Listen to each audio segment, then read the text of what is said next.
ঢাকা মোহাম্মদপুর ১৩ আসনের থেকে বলতে আসি ববি হাজ্জাদের উদ্দেশ্যে।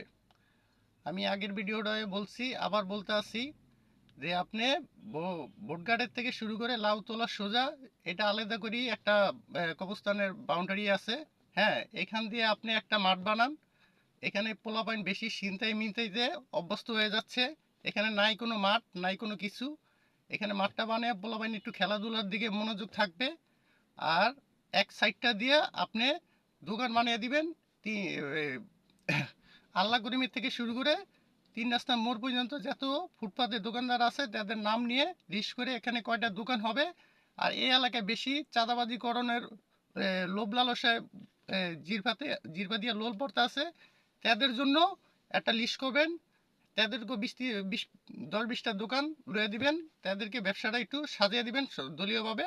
হ্যাঁ, তো আর আরেকটা বিষয় হয়েছে, এখানে যারা ধনী ফ্যামিলি আছে তাদেরকে এই ১০ টাকা করে যে বছর শেষে কার্ডটা আপনারা দিবেন, এই বাজারের থেকে অর্থ জমায়া মাসিকভাবে একটা এই, ভাড়া উঠাইবেন। ভাড়া উঠাইয়া আপনি মাসিকভাবে এই টাকাটি জমাইবেন। জমায় বছর শেষে এখান থেকে জমায়া ১০ টাকা করে টিকিট বেচবেন। যারা নর্মাল শ্রেণী মানুষ, হ্যাঁ, তাদের লিস্ট করবেন বাড়ি বাড়ি যেয়া তাদেরকে একটা করে ১০ টাকা ১০ টাকার বিনিময়ে একটা করে কার্ড দিয়ে আসবেন, টিকিট দিয়ে আসবেন। আর বছর শেষে এটা টান দিবেন, সেই মাঠের ভিতরেই টান দিবেন লটারিটা টান দিবেন।